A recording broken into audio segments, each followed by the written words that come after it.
अस्सलाम वालेकुम। उम्मीद करता हूँ कि आप सब लोग खैरियत से होंगे।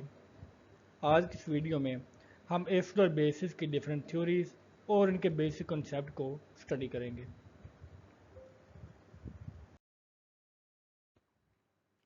The hard and soft acids and basis. इस कॉन्सेप्ट को, जिसको हम HSAB के नाम से भी जानते हैं, इसको 1963 में RG पियर्सन ने इंट्रोड्यूस करवाया। इस कॉन्सेप्ट में हम एसिड और बेसिस की ना सिर्फ उनकी स्ट्रेंथ को देखते हैं, बल्कि हम उनको उनकी इंट्रिंसिक नेचर की बेस के ऊपर उनको क्लासीफाई भी करते हैं, जैसे कि हार्ड एसिड या हार्ड बेसिस। तो बेसिकली हम इसमें जो कुछ फर्दर प्रॉपर्टीज़ हैं, जैसे कि डेंसिटी, साइज, पोलराइजेबिलिटी, हम उनको भी स्टडी करते हुए एसिड्स को स्ट्रॉन्ग एसिड और स्ट्रॉन्ग बेसिस वगैरह में डिवाइड करते होते हैं। It is widely used technique in chemistry to explain the reaction mechanism and pathways of the several compound। तो हमारे पास बहुत से जो कंपाउंड्स हैं, जब उनका आपस में रिएक्शन होता है तो उनकी हम कैटेगराइजेशन करते हैं HSAB कंसेप्ट के ज़रिए। केमिस्ट्री में हम इसके ज़रिए प्रिडिक्ट कर सकते हैं कि कौन सा रिएक्शन ज़्यादा स्टेबल होगा, ठीक है, कौन सा रिएक्शन फास्ट होगा, कौन सा रिएक्शन स्लो होगा, कौन सी प्रोडक्ट ज़्यादा स्टेबल होगी और कौन सी स्टेबल लेस स्टेबल होगी, ठीक है। और उसी के साथ हम उनके जो डिफरेंट पाथवेज हैं या जो रिएक्शन मैकेनिज्म्स हैं उनको भी प्रिडिक्ट कर सकते हैं। The term soft and hard are paired with the terms acids and bases. तो हम बेसिकली नाम देते हैं the hard acid or the hard base, फिर उसके बाद soft acid or the soft base. One by one to create four categories of chemical species. तो इसी तरह से हमारे पास जो एसिड और बेसिस की चार कैटेगरीज हमारे सामने मौजूद होती हैं, जिसको हम नेक्स्ट स्टडी भी करेंगे। That give rise to new view of the concept of electrophiles and nucleophiles. तो जैसा कि हमें मालूम है कि एसिड एक ऐसी चीज़ है जो कि इलेक्ट्रॉन के पेयर को एक्सेप्ट कर सकती है, और बेस एक ऐसी चीज़ है जो कि इलेक्ट्रॉन के पेयर को डोनेट कर सकती है। तो इसी के बेस के ऊपर जो इलेक्ट्रोफाइल्स और न्यूक्लियोफाइल्स हैं, जिनको हम इलेक्ट्रॉन लविंग और न्यूक्लियस लविंग का नाम देते हैं, वो अब सिर्फ इलेक्ट्रोफाइल और न्यूक्लियोफाइल ही नहीं रहे, बल्कि वो एसिड और बेसिस की कैटेगरी में शामिल हो चुके हैं। तो बेसिकली ये हमारे पास फोर कैटेगरीज हमारे पास सामने आती हैं: hard acid, soft acid, and then comes the hard base और सॉफ्ट बेस। तो यहाँ पर शो किया गया है कि हार्ड एसिड हार्ड बेस के साथ रिएक्ट करेगी और सॉफ्ट एसिड सॉफ्ट बेस के साथ प्रेफरेबली रिएक्ट करता है, और ये रिएक्शन ज़्यादा स्टेबल भी होते हैं। हम इनको वन बाई वन स्टडी भी करते हैं कमिंग स्लाइड्स में।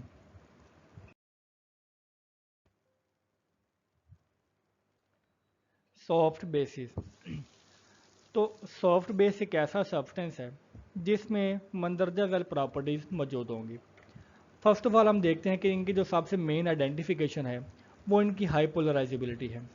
यही एक फैक्टर है जिसके ज़रिए हम सॉफ्ट बेसिस को किसी दूसरी स्पीशीज़ वगैरह से डिफ्रेंशिएट कर सकते हैं।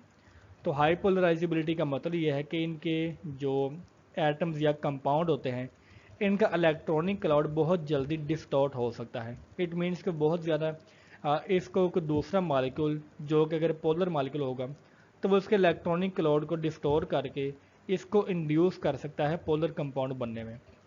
तो इसके पोलराइजेबिलिटी हाई होती है। नेक्स्ट हम देखते हैं कि their low electronegativity tells about the low reactivity. तो किसी एक बॉन्ड पेयर के अंदर हमने देखा कि इलेक्ट्रॉन को अट्रैक्ट करने की जो पावर है वो इलेक्ट्रोनेगेटिविटी कहलाती है।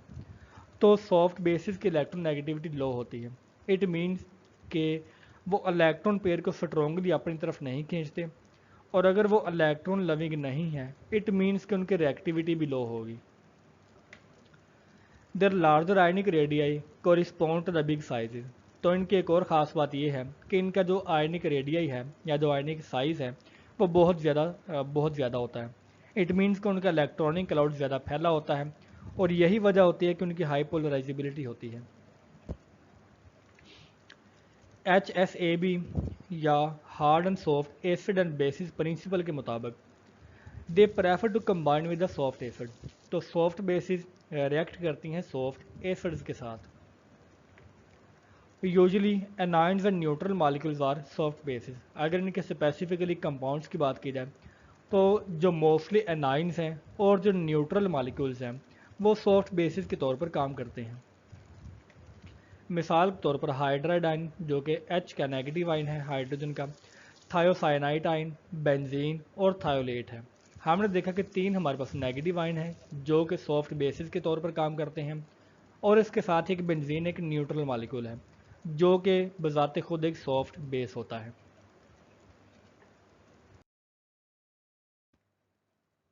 Next one is the hard base. तो हार्ड बेस में फॉलोइंग प्रॉपर्टीज मौजूद होती हैं। First of all, low polarisability is the main identification of any hard species. तो अगर कोई हार्ड स्पीशी होगी, चाहे वो हार्ड बेस है या वो हार्ड एसिड है, तो इन दोनों की पोलराइजेबिलिटी लो होगी। इट मीन्स कि उनका जो इलेक्ट्रॉनिक क्लाउड है वो टाइटली हेड होता है अपने न्यूक्लियस के साथ, और वो ईजिली डिस्टॉर्ट नहीं होता। Their high electronegativity reflects their high reactivity. तो इनकी इलेक्ट्रोनेगेटिविटी काफ़ी हाई होती है। अगर उनकी इलेक्ट्रोनेगेटिविटी हाई होती है, इट मीन्स कि वो इलेक्ट्रॉन लविंग होते हैं, वो इलेक्ट्रॉन के साथ या उसको एक्सेप्ट कर सकते हैं। तो किसी बॉन्ड पेयर के अंदर उसकी इलेक्ट्रोनेगेटिविटी हाई होने का मतलब ये है कि उनका बॉन्ड ज़्यादा स्टेबल होगा। इट मीन्स कि उनकी रिएक्टिविटी भी काफ़ी ज़्यादा होती है। Their small ionic radius correspond to small sizes. तो इनके नेक्स्ट प्रॉपर्टी ये है कि उनका आयनिक रेडियाई बहुत छोटा होता है। तो आयनिक रेडियस स्मॉल होने की वजह से उनकी पोलराइजेबिलिटी भी लो होती है। They prefer to combine with hard acid. तो हार्ड बेसिस हार्ड एसिड के साथ कंबाइन होकर स्टेबल बॉन्ड प्रोड्यूस करते हैं, और इनकी प्रोडक्ट भी ज़्यादा स्टेबल होगी। Hard acids are usually anions and neutral molecules just like soft bases. तो जितने भी एनाइंस और न्यूट्रल मॉलिक्यूल्स हैं वो मोस्टली हार्ड बेसिस ही होते हैं। तो एग्जांपल में हमने देखा कि कार्बोनेट का जो आयन है जो कि नेगेटिव आयन होता है, उसके बाद हाइड्रोजीन है जो कि न्यूट्रल मॉलिक्यूल है, हाइड्रोक्साइड का आयन है, और एल्कोक्साइड का आयन है। ये तमाम के तमाम एग्जांपल्स ऑफ हार्ड बेसिस हैं।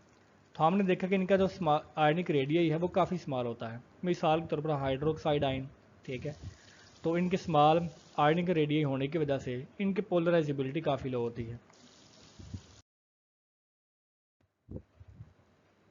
Next one is the soft acid. तो सॉफ्ट एसिड्स की प्रॉपर्टीज गिवन है।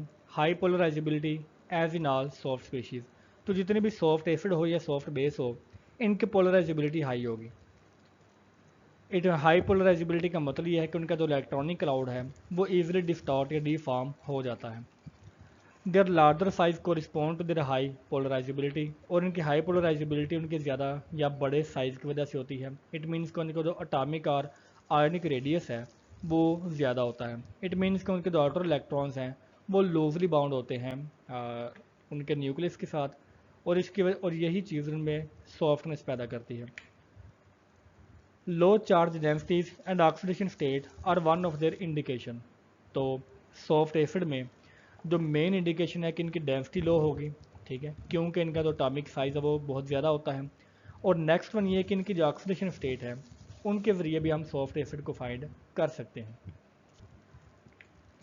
Next, soft acid show zero और लो पॉजिटिव ऑक्सीडेशन स्टेट। तो जैसा कि हमने देखा कि इनकी जो इंडिकेशन है, तो या तो इनकी ऑक्सीडेशन स्टेट ज़ीरो होगी या वो पॉजिटिव ऑक्सीडेशन स्टेट होती है, और पॉजिटिव में भी उनका नंबर को बहुत ज़्यादा नहीं होता, वो प्लस या 1 या +2 तक ही मौजूद होता है। Their completely filled atomic orbital proved there they have large sizes. तो जो इनकी लार्ज साइजेज हैं उसको अगर हमने प्रूव करना हो या जो उसका आर्गूमेंट देखना हो कि क्यों उनका ज़्यादा लार्ज साइज़ होता है, उसकी वजह यह है कि उनका जो एटॉमिक ऑर्बिटल है वो मोस्टली फिल होता है। तो अगर उनका एटॉमिक ऑर्बिटल फिल होता है तो इसी की वजह से उनकी ऑक्सीडेशन स्टेट ज़ीरो होती है या वह लो पॉजिटिव ऑक्सीडेशन स्टेट को शो करते हैं। Soft acid always prefer to combine with soft bases. तो जैसे कि इनकी एक ख़ास तरीका कर होता है किसी दूसरे कंपाउंड से मिलने का, तो सॉफ्ट एसिड सॉफ्ट बेसिस के साथ ही स्टेबल प्रोडक्ट प्रोड्यूस करेंगे। Mostly heavy metal ions are soft acid. तो हम अगर एग्जांपल्स में देखें तो बोरेन का molecule, palladium, silver, gold, platinum, तो ये तमाम के तमाम हैवी मेटल्स हैं। और हमने देखा कि हैवी मेटल के साथ जो साल्ट बनेगा या जो एसिड बनेगा, सॉरी, तो वो बेसिकली सॉफ्ट एसिड ही मौजूद होगा। तो इनमें न्यूट्रल मालिक्यूल भी मौजूद हो सकते हैं जैसे कि बोरेन का मालिक्यूल है, या इसमें कोई पॉजिटिव ऑक्सीडेशन स्टेट वाले भी एसिड मौजूद हो सकते हैं।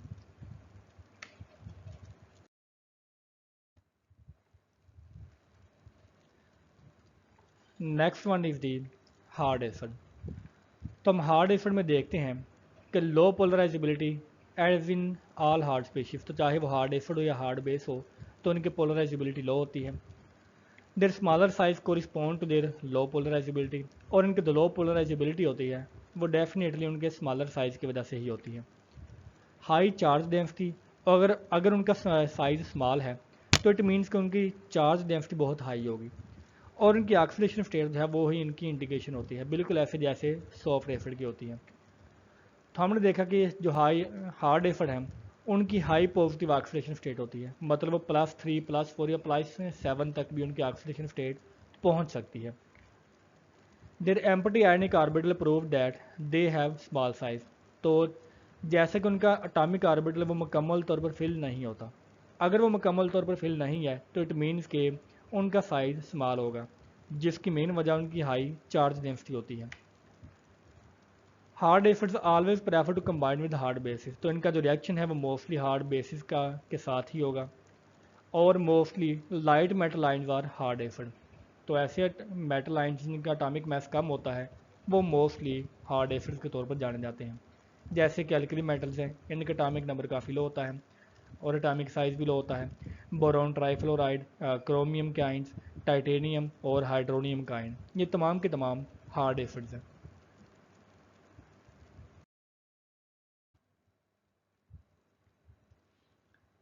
नेक्स्ट हम देखते हैं the applications of the HSAB concept, कि हमने जो अभी तक कंसेप्ट पढ़ा हुआ है या तो हार्ड एसिड या सॉफ्ट हार्ड बेसिस की जो डेफिनेशन वगैरह पढ़ी हुई हैं, तो हम उनको अप्लाई कहाँ पे करते हैं।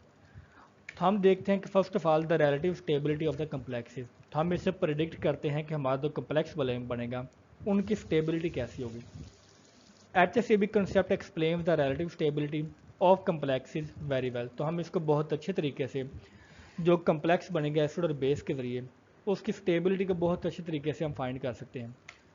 तो फर्स्ट ऑफ ऑल हम देखते हैं कि अगर हार्ड एसिड और हार्ड बेस का रिएक्शन होगा तो इनका कम्प्लेक्स बहुत ही ज़्यादा स्टेबल होगा। सॉफ्ट एसिड और सॉफ्ट बेस का कम्प्लेक्स या इनकी जो प्रोडक्ट होगी वो बहुत ज़्यादा स्टेबल होगी। इसी के बरक्स अगर हार्ड एसिड और सॉफ्ट बेस को हम मिलाएं तो उनका जो कम्प्लेक्स है वो ज़्यादा स्टेबल नहीं होगा, बिल्कुल इसी तरह जैसे सॉफ्ट एसिड और हार्ड बेस का जो कम्प्लेक्स है वो स्टेबल नहीं होता। मिसाल के तौर पर इस आयन में जिसमें कैडमियम साइनाइड कैन से के साथ मिला होता है एक कम्प्लेक्स मालिक्यूल में, तो ये वाला आयन ज़्यादा स्टेबल है कैडमियम के उस आयन से जिसके साथ हमारे पास अमोनिया अटैच होती है। तो इसकी मेन वजह क्या है कि जो कैडमियम प्लस का आयन है ये एक सॉफ्ट बेस एसिड है, ठीक है, लेकिन जो जो हमारे पास NH3 है वो हार्ड बेस है। तो अगर कैडमियम सॉफ्ट एसिड है, इसका हार्ड बेस के साथ रिएक्शन हुआ है, तो बेसिकली दोनों की रिएक्टिविटी के दरमियान एक मिस मैच होता है। तो मिस मैच होने की वजह से ये वाला जो कॉन्सेप्ट है या जो हमारे पास कॉम्प्लेक्स है वो ज़्यादा स्टेबल नहीं होता। लेकिन अगर कैडमियम का सॉफ्ट एसिड का किसी सॉफ्ट बेस के साथ हम रिएक्शन करवाएं तो उनका जो कम्प्लेक्स मॉलिक्यूल बनेगा वो बहुत ही ज़्यादा स्टेबल बनेगा।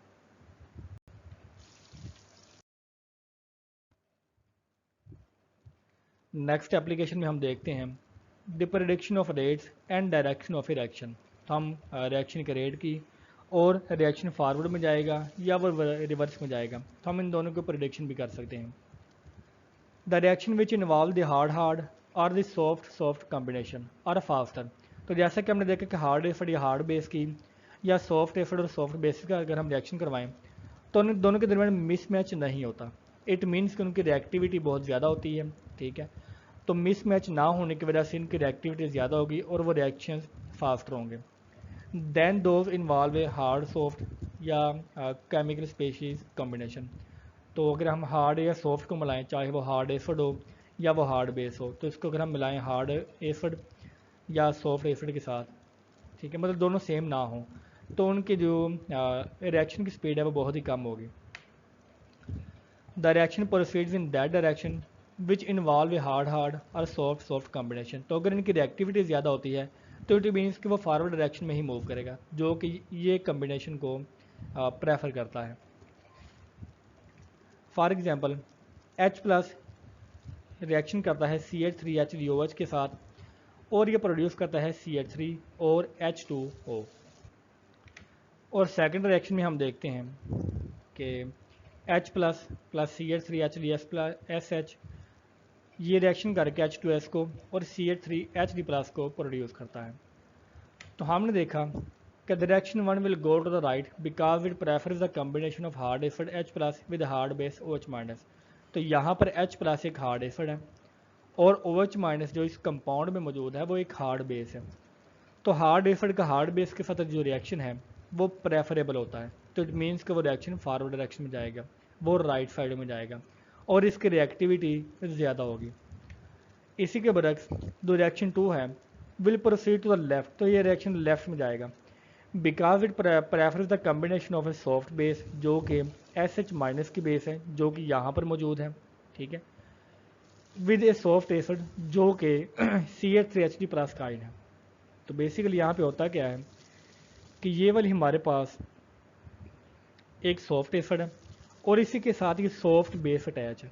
इट मीन्स कि दोनों सॉफ्ट कंपोनेंट एक दूसरे के साथ अटैच है, तो वो प्रेफर करते हैं कि वो इसी स्टेबल फॉर्म में मौजूद रहें, बजाय इसकी कि उनका एक मिस मैच हो कि जिसमें एक स्ट्रॉन्ग हो और दूसरा हमारे पास वीक हो, तो वो इस चीज़ को प्रेफर नहीं करते। तो ये वाला डायरेक्शन बैकवर्ड डायरेक्शन में जाएगा, ठीक है, क्योंकि ये वाला कंपाउंड ज़्यादा कम्प्लेक्स स्टेबल है, और ये वाला डायरेक्शन फॉरवर्ड में जाएगा क्योंकि ये वाला कंपाउंड यहाँ पर ज़्यादा स्टेबल है। तो हम HFCB कंसेप्ट के ज़रिए किस रिएक्शन का रेट और इसके डायरेक्शन को प्रेडिक्ट भी कर सकते हैं। नेक्स्ट एप्लीकेशन में हम स्टडी करते हैं the relative strength of halogen acids. तो जितने भी हैलोजन एसिड हैं, मतलब ऐसे एसिड जिनमें जो हैलोजन्स या जो जिनको हम ग्रुप 7 के एलिमेंट्स कहते हैं, फ्लोरीन, क्लोरीन, ब्रोमीन और आयोडीन, अगर वो इन्वॉल्व होंगे तो हमने उनकी रिलेटिव स्ट्रेंथ को प्रेडिक्ट भी कर सकते हैं। तो स्टार्ट करते हैं हम फ्लोरीन से। तो जो हार्ड बेस है फ्लोरीन की, जिसमें हाइड्रोजन का नेगेटिव आयन होता है, वो स्ट्रॉन्गली बाउंड होता है हार्ड एसिड के साथ जो कि H प्लस का आयन है। सो HF shall be highly stable compound. तो क्योंकि यहाँ पर एक हार्ड एसिड जो कि ये वाला है, ठीक है, हार्ड एसिड यहाँ पर अटैच है हार्ड बेस के साथ, तो दोनों का जो कम्प्लेक्स बनेगा वो पहले से ही काफ़ी स्टेबल है। तो अगर वो पहले से काफ़ी स्टेबल है तो उनकी रिएक्टिविटी बहुत कम होगी, ठीक है, और इनकी इसी रिएक्टिविटी ज़्यादा होने की वजह से वो ईजिली डिसोसिएट भी नहीं होते अपने फर्दर आइंस के अंदर, H प्लस के आइन के अंदर और F माइनस आइन के अंदर। तो हमने देखा कि the increasing order of acidic strength of halogen acid will be, तो इसी ट्रेंड को अगर हम देखें तो जो सबसे स्ट्रॉन्ग हैलोजन एसिड है वो HF का HI का है, ठीक है, क्योंकि ये ईजिली डिसोसिएट हो जाता है। उसके बाद जो वीकर एसिड है वो HBr का है, ठीक है, इसके से वीकर एसिड जो HCl का है, और जो सबसे वीक एसिड है हमारे पास जिसको हम हैलोजन एसिड का नाम भी देते हैं, तो वो हमारे पास HF का कंपोनेंट है। बेसिकली डिपेंड क्या करता है कि वो हार्ड एसिड का हार्ड बेस के साथ रिएक्शन है। यहाँ पर जो I प्लस का आइन होगा या जो I माइनस का आइन है बेसिकली वो एक सॉफ्ट बेस के तौर पर काम करता है। तो सॉफ्ट बेस का जब रिएक्शन होगा हार्ड एसिड के साथ तो वो बहुत ज़्यादा स्टेबल कंपाउंड नहीं होता, जिसकी वजह से उनकी जो रिएक्टिविटी है वो इंक्रीज़ हो जाती है।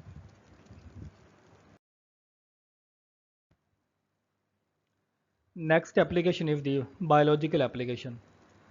तो हम देखते हैं कि chemical and induced in toxicity in biological system has successfully been applied by hard and soft acid and bases. तो बेसिकली बायोलॉजिकल एप्लीकेशंस में हम ये देखते हैं कि कोई केमिकल जो है वो लिविंग सिस्टम्स में कितना टॉक्सिक बन सकता है। तो इसके इफेक्ट वगैरह को देखने के लिए हम केमिकल इंड्यूस टॉक्सिसिटी को भी स्टडी करते हैं, जो कि basically hard and soft acid और बेसिस की वजह से ही होता है।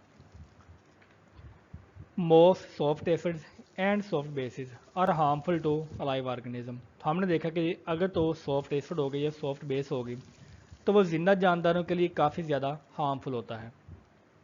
तो इसकी वजह यह है कि सॉफ्ट एसिड और सॉफ्ट बेसिस जो हैं वो हमारे बायोलॉजिकल मॉलिक्यूल्स में जो पहले से सॉफ्ट एसिड या बेसिस मौजूद होती हैं उनके साथ एक स्टेबल कम्प्लेक्स बना देते हैं।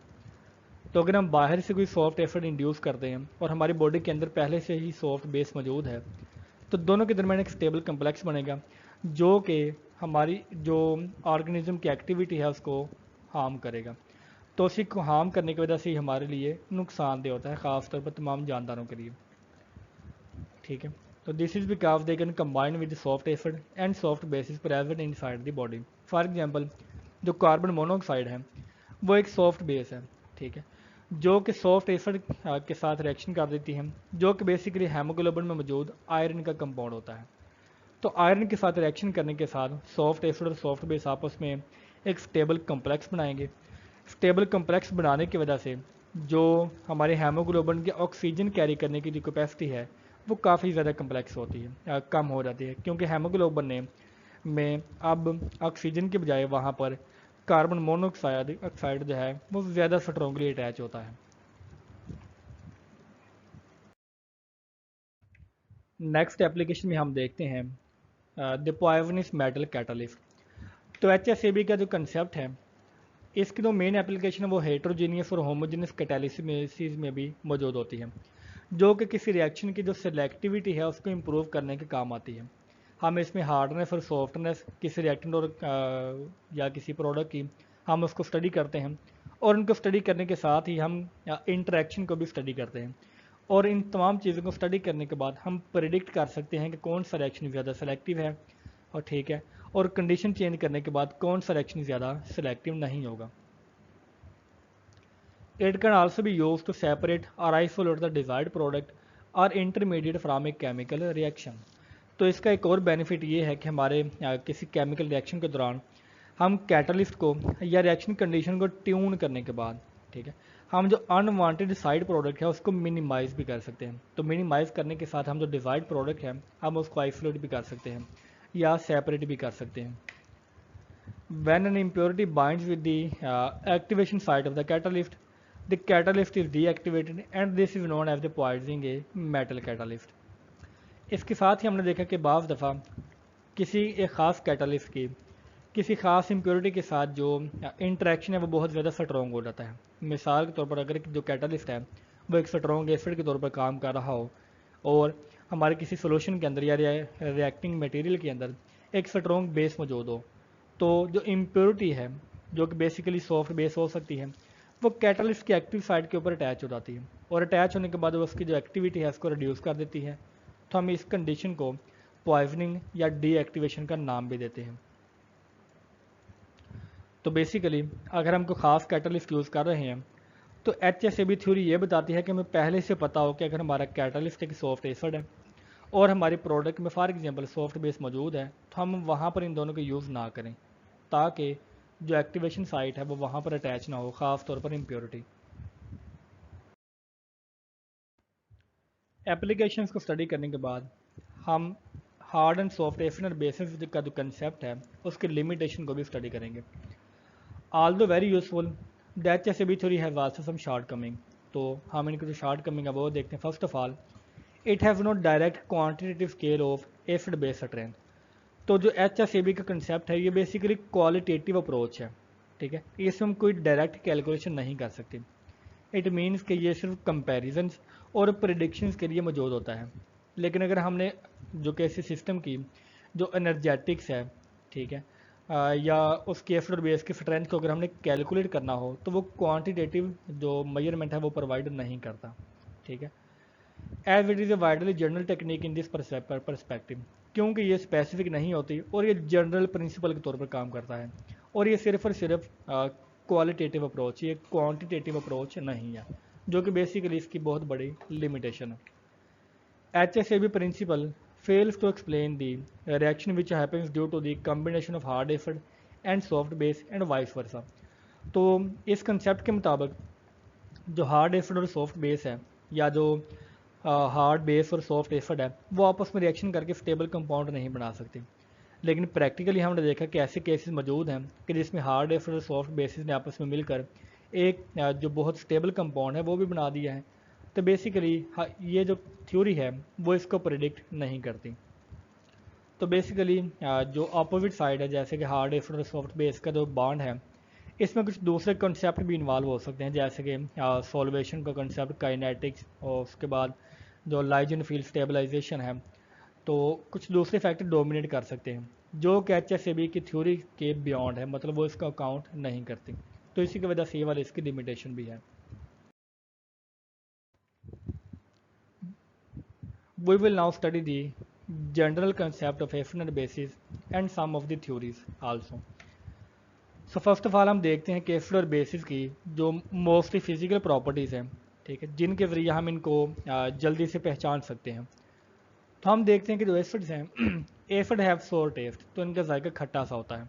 For example under citrus fruit जो है या जो लेमन जूस है उनमें एसिड मौजूद होता है, लेकिन जो बेस है उनका जायका कड़वा होता है और उनको टच करने से वो स्लिपरी फील होते हैं।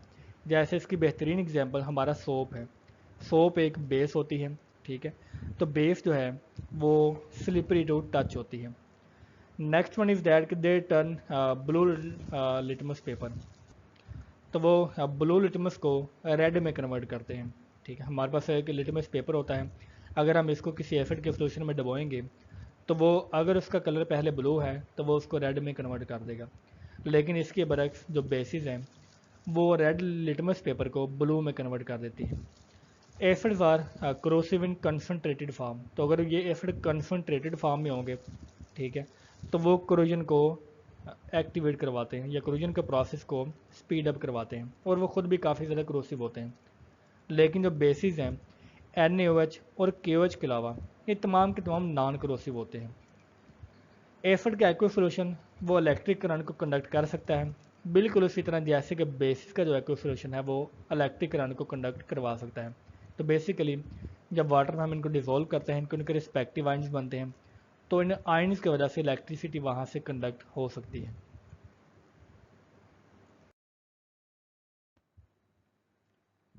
एसिड और बेसिस की थ्योरीज में जो सबसे पहला कंसेप्ट माना जाता है वो अर्हेनियस का कंसेप्ट होता है, जो कि केमिस्ट्री की फील्ड में एसिड और बेसिस को डिफाइन करने के लिए एक स्टार्टिंग पोजीशन की अहमियत रखता है और ये बहुत ही ज़्यादा अहम है।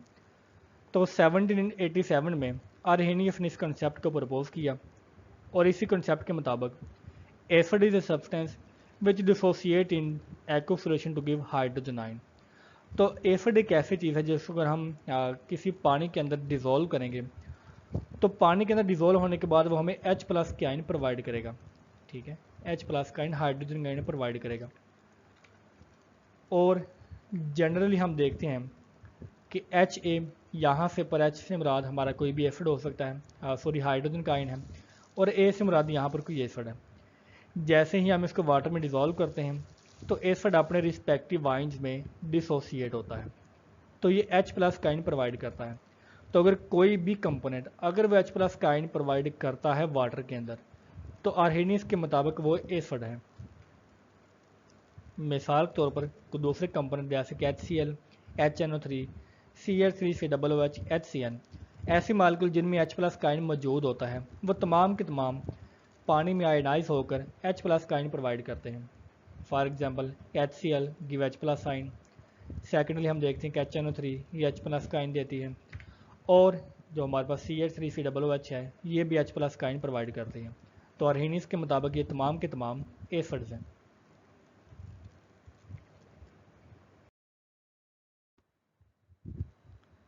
इसी के बरक्स हम देखते हैं कि बेस एक ऐसा सब्सटेंस है जो कि एक्व सोल्यूशन में डिज़ोल्व होने के बाद या डिसोसिएट होने के बाद वो हमें हाइड्रोक्साइड आयन प्रोवाइड करेगा। ठीक है, तो जनरली हम देखते हैं कि बेस से मुराद कोई बेस है और इसके साथ कोई OH का जो आयन है वो अटैच है। तो वाटर के अंदर डिज़ोल्व होने के बाद B+ सेपरेट होगा और हाइड्रोक्साइड का जो नेगेटिव आयन है वो प्रोवाइड करेगा। तो अर्हेनियस के मुताबिक अगर कोई भी कंपोनेंट OH- का आयन प्रोवाइड करती है तो वो बेस के तौर पर काम करती है। फॉर एग्जांपल जो NH4 है वो OH- का आयन प्रोवाइड करती है। ठीक है, इसी तरह KOH, NH4OH, CaOH2, तो जिनमें भी OH का कंपाउंड मौजूद है, ठीक है, वो सारे के सारे बेस के तौर पर काम करते हैं।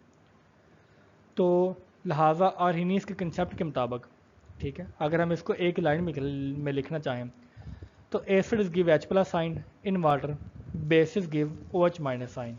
ठीक है। तो अगर हम एग्जांपल्स को देखें तो एसिड के example hydrochloric acid, nitric acid, sulphuric acid और फास्फोरिक एसिड है। और इसके साथ ही बेसिस में sodium hydroxide, potassium hydroxide, calcium hydroxide और एल्यूमिनियम हाइड्रोक्साइड, क्योंकि इन तमाम में OH माइनस का आयन मौजूद होता है। तो ये तमाम की तमाम बेसिस और एसिड के तौर पर काम करते हैं। Limitations of Arrhenius concept. तो हम देखते हैं कि इसकी जो पहली लिमिटेशन है, this concept is applicable only in aqueous medium and does not explain nature of acid and basis in non aqueous medium. तो आर्हेनियस के मुताबिक जैसा कि हमने देखा कि एसिड एक ऐसी चीज़ है जो कि एक्व सोल्यूशन के अंदर, मतलब उसमें पानी के अंदर डिज़ोल्व होना लाजमी होता है। ठीक है। तो हम पानी में डिज़ोल्व होने के बगैर या किसी एक्वस मीडियम के बगैर हम डिफ़ाइन नहीं कर सकते कि एसिड कौन सी चीज़ है और बेस कौन सी चीज़ है। मिसाल के तौर पर अगर हमारे पास प्योर सल्फ्यूरिक एसिड पड़ा हो तो आर्हेनियस उसको डिफाइन नहीं कर सकता, क्योंकि अभी तक हमने उसको पानी के अंदर डिज़ोल्व नहीं किया। ठीक है। तो ये इसकी पहली लिमिटेशन है कि इसमें एक्वस मीडियम लाजमी होता है। According to this concept, acid and bases are only those compound which contain H plus ion and hydroxide ion.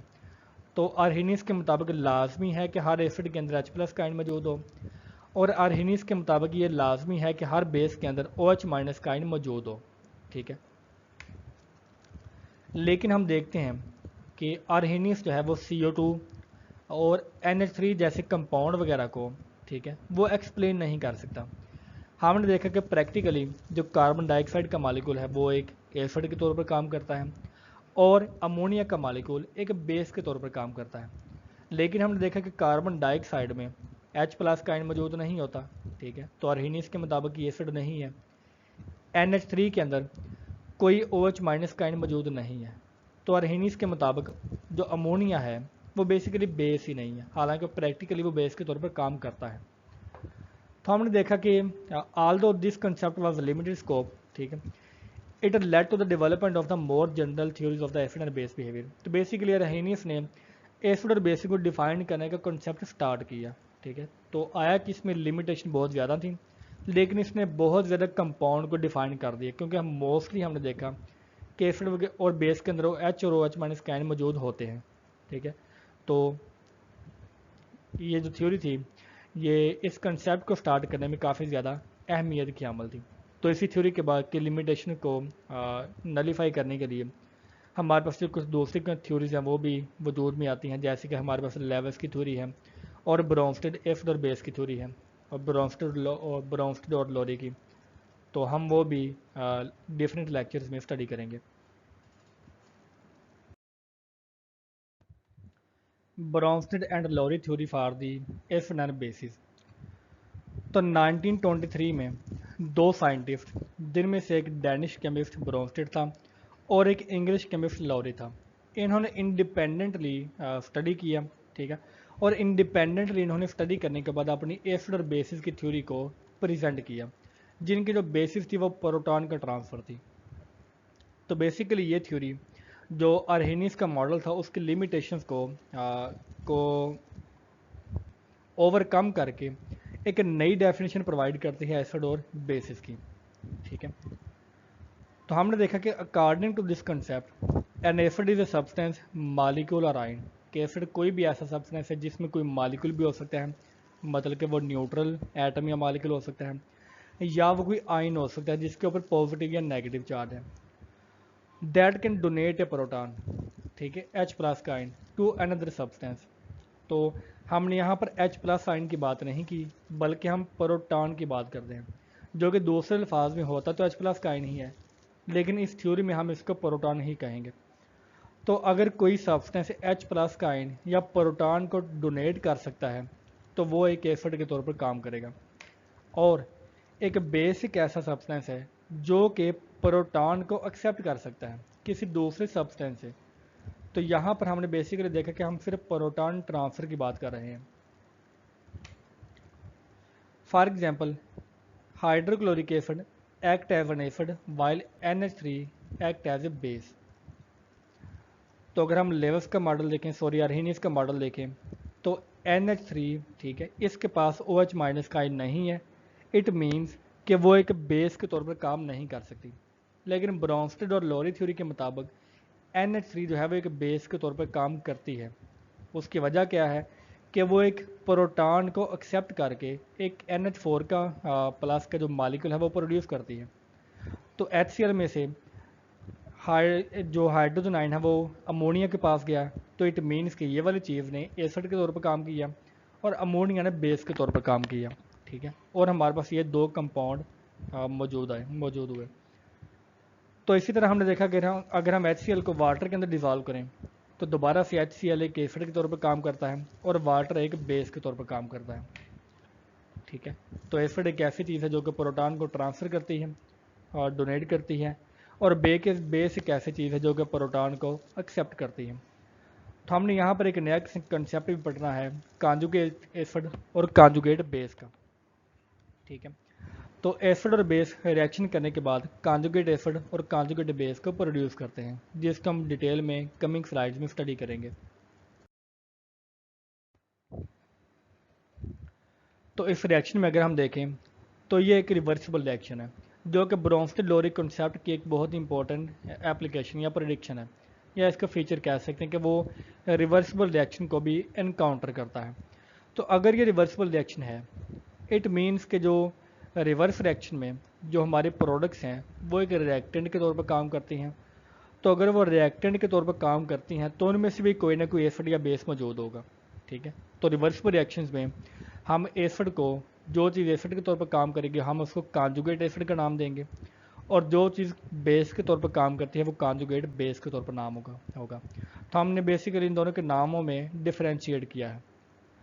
तो हम अगर अब इस पूरे रिएक्शन को दोबारा से देखें कि फॉरवर्ड डायरेक्शन में HCl एक एसिड है क्योंकि ये प्रोटॉन को डोनेट करता है, और H2O एक बेस है क्योंकि ये प्रोटॉन को एक्सेप्ट करता है। रिवर्स रिएक्शन में क्लोरीन का जो आयन है वो एक बेस के तौर पर काम करता है क्योंकि ये प्रोटॉन को एक्सेप्ट करता है, और जो H3O प्लस का आयन है ये एसिड के तौर पर काम करता है क्योंकि ये प्रोटॉन को डोनेट करता है। तो हम क्लोरीन के आयन को कॉन्जुगेट बेस का नाम देंगे, ठीक है, और वो बेस किसकी है, HCl की। और जो H3O प्लस का आयन है हम इसको कॉन्जुगेट एसिड का नाम करेंगे, जो कि बेसिकली हमारी बेस H2O से आई है। तो हमने यहाँ पे देखा कि एवरी एसिड प्रोड्यूसेस ए कॉन्जुगेट बेस, कि हर एसिड की कॉन्जुगेट बेस होती है ये वाली, और हर बेस का एक कॉन्जुगेट एसिड हुआ करेगा।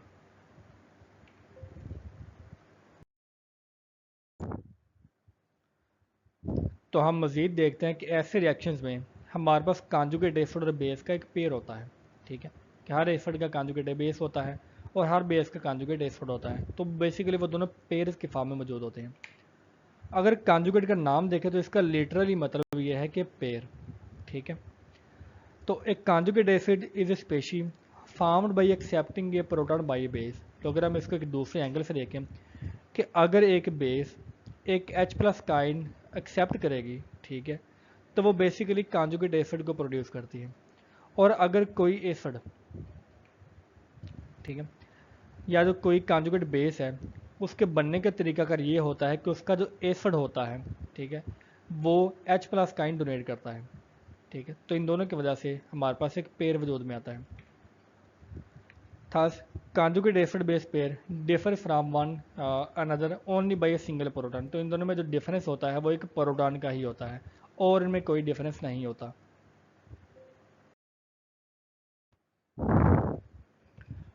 तो ऐसे ही अगर हम एक दूसरे एग्जांपल को देखें कि NH3 वाटर के साथ रिएक्शन करती है और वो एक NH4 प्लस का आयन और OH माइनस का आयन प्रोड्यूस करती है, ठीक है। तो यहाँ पर जो अमोनिया है वो एक बेस के तौर पर काम करती है जो कि बेसिकली H प्लस का आयन एक्सेप्ट करती है, और जो वाटर का मालिक्यूल है वो H प्लस का आयन डोनेट करके एक एसिड के तौर पर काम कर रहा है। तो हम वाटर के रिस्पेक्टिव ये देखते हैं कि वाटर के अंदर दोनों आयन्स मौजूद होते हैं, H प्लस का आयन भी मौजूद होता है और OH माइनस का आयन भी मौजूद होता है। इट मीन्स कि वो बाज़ औक़ात, जैसे कि हमने लास्ट स्लाइड में देखा कि वो H3O प्लस काइन प्रोड्यूस करता है। इट मीन्स कि वो बेस के तौर पर काम करता है और इस रिएक्शन में वो एसिड के तौर पर काम कर रहा है। तो वाटर में एक बिहेवियर होता है कि वो एसिड के तौर पर भी काम कर सकता है, मतलब कि वो H प्लस काइन डोनेट भी कर सकता है, ठीक है, और वो बेस के तौर पर भी काम कर सकता है। इट मीन्स कि वो H प्लस काइन एक्सेप्ट भी कर सकता है। तो वो हम ऐसे कंपाउंड को जो कि एसिड और बेस दोनों तरह के तौर पर काम करते हैं, हम उनको एम्फोटेरिक का नाम भी देते हैं। It has been observed that there are certain substances which behave as acid though they do not have the ability to donate proton। तो ऐसे एसिड भी मौजूद हैं जो कि प्रोटॉन को डोनेट नहीं करते, ठीक है, लेकिन वो एसिड के तौर पर काम करते हैं, मिसाल के तौर पर SO3, ठीक है। सिमिलरली जो हमारे पास CaO है वो एक बेस के तौर पर काम करता है, लेकिन ये प्रोटॉन को एक्सेप्ट नहीं कर सकता। तो अगर इन दोनों में कोई एक्सेप्शन मौजूद है कि अगर कोई चीज़ एसिड के तौर पर काम कर रही है लेकिन ब्रोंस्टेड और लोरी इसको डिफाइन नहीं कर पाती, ठीक है, तो इट मीन्स कि उसके अंदर कोई लिमिटेशंस भी मौजूद होती हैं, ठीक है, और वो तमाम के तमाम कंपोनेंट्स को डिफाइन नहीं कर सकता। तो इसी की वजह से हमें कुछ और मज़ीद बेहतर थ्योरीज़ की भी ज़रूरत पड़ती होती है, जैसे कि हमारे पास जो मॉडर्न थ्योरी है वो लेविस की थ्योरी होगी, जिसको हम कमिंग स्लाइड्स और लेक्चर्स वगैरह में स्टडी करेंगे।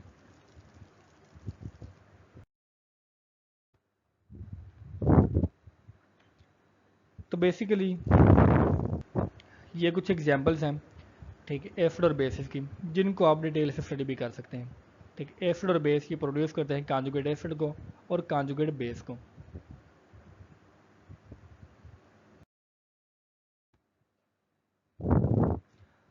तो इसी की बेस के ऊपर हम आपसे चलिए कुछ सवाल पूछते हैं।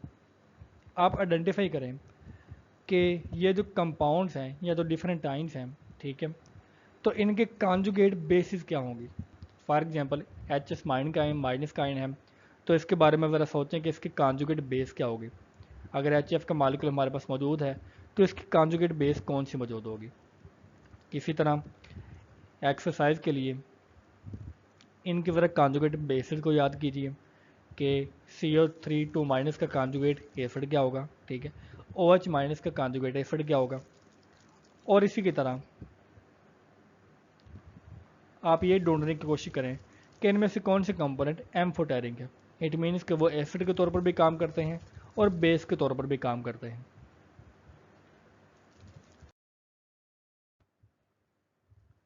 तो चलिए उनके आंसर आप हम आपको थोड़ा सा बता भी देते हैं। तो आप यहाँ से उनको फाइंड कर सकते हैं, जैसे कि HS माइनस का जो कॉन्जुगेट बेस है वो F2 माइनस है, OH माइनस का जो कॉन्जुगेट एसिड है वो H2O होता है। इसी तरह फॉर एग्जांपल HF का जो कॉन्जुगेट बेस है वो F माइनस का आयन है, ठीक है, और CO3 माइनस का जो कॉन्जुगेट एसिड है वो CH3O होता है। तो आप इनको डिटेल के साथ स्टडी भी कर सकते हैं। बिल्कुल इसी तरह, ठीक है, एम्फोटेरिक कंपाउंड हमारे पास वाटर का कंपाउंड है, HCO3 माइनस का कंपाउंड है और HS माइनस का कंपाउंड होता है।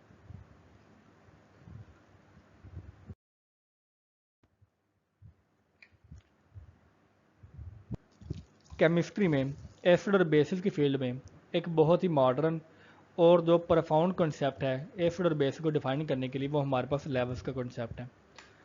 तो आर्हेनियस और ब्रोंस्टेड लोरी का जो कॉन्सेप्ट है एसिड और बेसिस के, वो लिमिटेड होते हैं, ठीक है, जो इनकी लिमिटेशन H प्लस आयन या प्रोटॉन के ट्रांसफर तक ही महदूद होती है। इसको इम्प्रूव करने के लिए GN लेविस ने 1923 में एक मोर जनरल और एक ब्रॉडर कंसेप्ट को प्रपोज किया। इस कॉन्सेप्ट के मुताबिक an acid is a substance, molecule or ion which can accept a pair of electron, while a base is a substance which can donate a pair of electron। तो अर्हेनियस में एक limitation ये थी कि वहाँ पर हमें H प्लस काइंड लाजमी होता है कि अगर हमने किसी एसिड को डिफाइन करना है, और इसी तरह अगर हमने किसी बेस को डिफाइन करना है तो OH माइनस काइंड लाजमी जरूर होता है। ब्रोंस्टेड लोरी के कंसेप्ट में हम प्रोटॉन्स को कंसिडर करते हैं, ठीक है, और हम H प्लस काइंड को कंसिडर करके ये देखते हैं कि वो चीज़ एसिड है या वो बेस है। लेकिन अगर किसी मॉलिक्यूल में H प्लस काइंड या प्रोटॉन फ्रीली अवेलेबल ना हो तो ऐसे एसिड या बेसिस को डिफाइन करने के लिए हम इलेक्ट्रॉन्स का सहारा लेते हैं क्योंकि जो इलेक्ट्रॉन का पेयर है वो तो हर एटम में मौजूद होता है, ठीक है।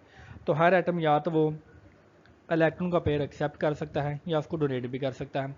तो हम उसी के बेस के ऊपर एसिड और बेस को डिफाइन करते हैं कि एसिड एक ऐसी चीज़ है जो कि इलेक्ट्रॉन के पेयर को एक्सेप्ट कर सकती है, और बेस एक ऐसी चीज़ है जो कि इलेक्ट्रॉन के पेयर को डोनेट कर सकती है। ये कोई न्यूट्रल मॉलिक्यूल भी हो सकता है या वो कोई पॉजिटिव या नेगेटिव आयन भी हो सकता है। लेवल्स के कंसेप्ट को मुकम्मल तौर पर समझने के लिए हम एक क्लासिक एग्जांपल को समझते हैं। हम कंसिडर करते हैं अमोनिया और बोरोन ट्राइफ्लोराइड के दरमियान एक रिएक्शन को, जिनके नतीजे में एक कोऑर्डिनेट कोवलेंट बॉन्ड बनता होता है। तो हम इसमें देखते हैं कि जो अमोनिया है उसके पास एक लोन पेयर फ्री होता है, तो वो एक अपना लोन पेयर बोरोन को डोनेट करता है। बोरेन की एक ख़ास बात यह है कि वो उसमें जो एक इलेक्ट्रॉन पेयर को एक्सेप्ट करने की जो वैकेंसी है वो होती है, तो वो इलेक्ट्रॉन के पेयर को एक्सेप्ट कर सकता है। तो अमोनिया इलेक्ट्रॉन का पेयर डोनेट करेगा बोरोन को, ठीक है। बोरोन को डोनेट करने के बाद वो एक कोऑर्डिनेट कोवलेंट बॉन्ड को प्रोड्यूस करता है। और हमने देखा कि अगर अमोनिया ने इलेक्ट्रॉन का पेयर डोनेट किया है, ठीक है, और अमोनिया जो है वो बेस के तौर पर काम करता है क्योंकि उसके ऊपर लोन पेयर मौजूद होता है। और अगर बोरोन ने इलेक्ट्रॉन का पेयर एक्सेप्ट किया है, ठीक है, तो वो एक जो है वो एसिड के तौर पर काम करता है और हम इसको लेवस एसिड कहते हैं, और ये वाली हमारे पास लेवस बेस है।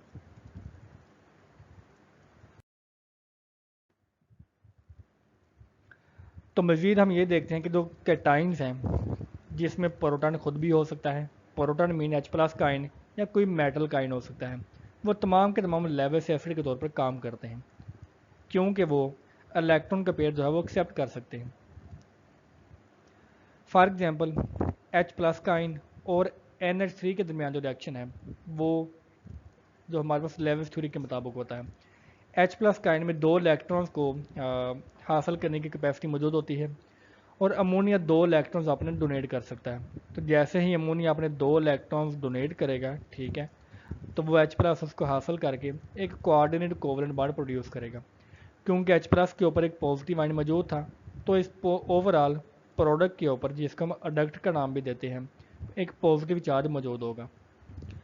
तो H प्लस का आयन इलेक्ट्रॉन पेयर को एक्सेप्ट करके एसिड के तौर पर काम करता है, और अमोनिया इलेक्ट्रॉन के पेयर को डोनेट करके एक बेस के तौर पर काम करती है।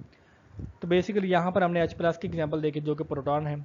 अगर यहाँ पर कोई मेटल आयन भी होता तो वो भी बेसिकली इलेक्ट्रॉन के पेयर को एक्सेप्ट कर सकते हैं क्योंकि वो मोस्टली इलेक्ट्रो पॉजिटिव होते हैं, तो वो भी लेवस एसिड के तौर पर काम करते हैं।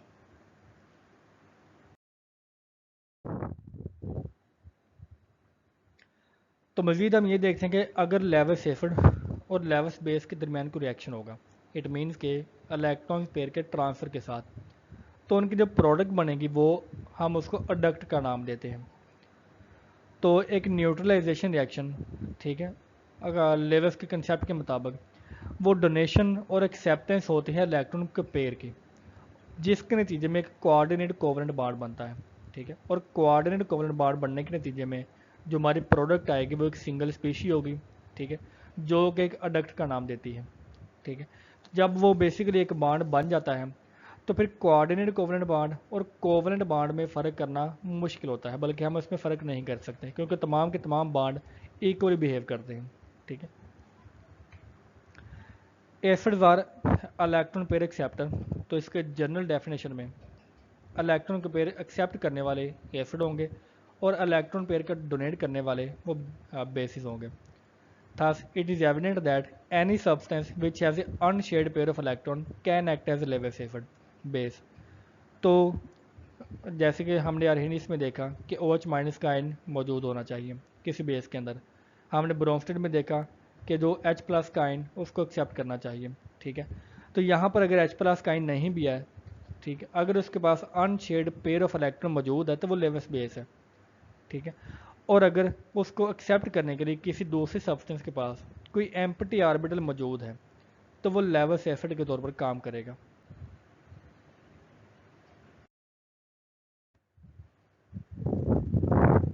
तो मज़ीद हम इसके एग्जांपल्स को अगर हम स्टडी करें तो लेवस एसिड एक ऐसी चीज़ें हैं, ठीक है, कि ऐसे मालिक्यूल, ठीक है, जिनका जो सेंट्रल एटम है उसका जो ऑक्टेट है वो इनकम्प्लीट होगा। इट मीन्स कि वो इलेक्ट्रॉन के पेयर को एक्सेप्ट कर सकें। मिसाल के तौर पर एक क्लासिक एग्जांपल में जो बोरोन ट्राईफ्लोराइड का एटम है, उसमें बोरोन में उसका जो सेंट्रल एटम है उसमें जो उसका ऑक्टेट होता है वो कंप्लीट नहीं होता और वो इलेक्ट्रॉन के पेयर को एक्सेप्ट कर सकता है। इसी तरह एल्यूमिनियम क्लोराइड में एल्यूमिनियम इलेक्ट्रॉन के पेयर को एक्सेप्ट कर सकता है। फेरिक क्लोराइड में जो आयरन है वो भी इलेक्ट्रॉन के पेयर को एक्सेप्ट कर सकता है, ठीक है। तो अगर वो इलेक्ट्रॉन्स के पेयर को एक्सेप्ट कर सकते हैं तो वो लेवस एसिड हम उनको नाम देते हैं। इनके अलावा simple cations can act as Lewis acid. तो जो हमारे पास केटाइंस होते हैं जिनके ऊपर पॉजिटिव चार्ज होता है तो वो भी लेवस एसिड के तौर पर काम करते हैं। All cations act as Lewis acid since they are deficient in electrons, क्योंकि उनके ऊपर पहले से ही इलेक्ट्रॉन्स की कमी होती है।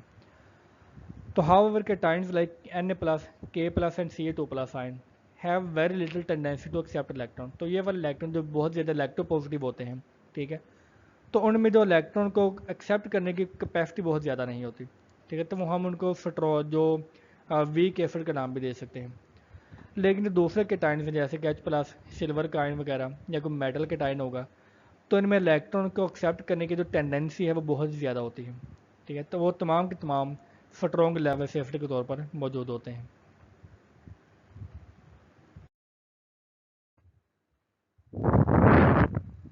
हम देखते हैं कि लेवस बेसिस क्या चीज़ होती हैं। तो लेवस बेसिस जो न्यूट्रल स्पेशीज़ हैं जिनके ऊपर कम से कम एक लोन पर मौजूद हो तो वो लेवस बेसिस होंगे।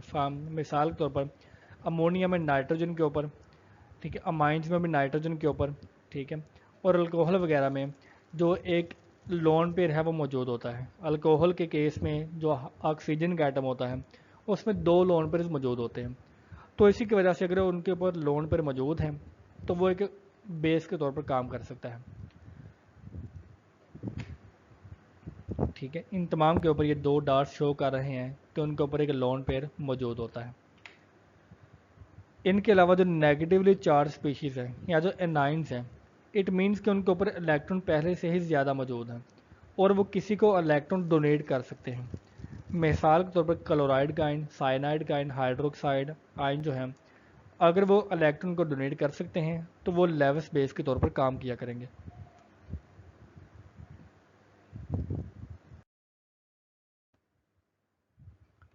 तो एसिड और बेसिक की अगर हम समरी को स्टडी करें तो जो अर्हेनियस एसिड है या जो अर्हेनियस का कंसेप्ट है वो सबसे पुराना कंसेप्ट है जिसकी जो लिमिटेशन है वो बहुत ज़्यादा होती है और इसका जो एक्सटेंट है, ठीक है, वो बहुत कम होता है। तो H+ का आयन या जो अर्हेनियस एसिड है वो H+ का आयन को कंसिडर करता है, ठीक है। एसिड एक ऐसी चीज़ है जो कि H+ का आयन को प्रोवाइड करेगी और बेस एक ऐसी चीज़ है जो कि OH- आयन को प्रोवाइड करेगी। इसकी लिमिटेशन को ओवरकम करने के लिए हमारे पास ब्रोंस्टेड और लोरे का कंसेप्ट होता है जिसमें एसिड एक ऐसी चीज़ है जो कि प्रोटॉन को डोनेट करता है और बेस एक ऐसी चीज़ है जो कि प्रोटॉन को एक्सेप्ट करता है, ठीक है। इसमें भी कुछ लिमिटेशन मौजूद थी, तो इसके लिमिटेशन को ओवरकम करने के लिए हमारे पास जो मोस्ट प्रोफाउंड कंसेप्ट है वो लेवस का कंसेप्ट है जिसमें लेवस एसिड एक ऐसी चीज़ है जो कि इलेक्ट्रॉन के पेयर को एक्सेप्ट कर सकती है और लेवस बेस एक ऐसी चीज़ है जो कि इलेक्ट्रॉन के पेयर को डोनेट कर सकती है।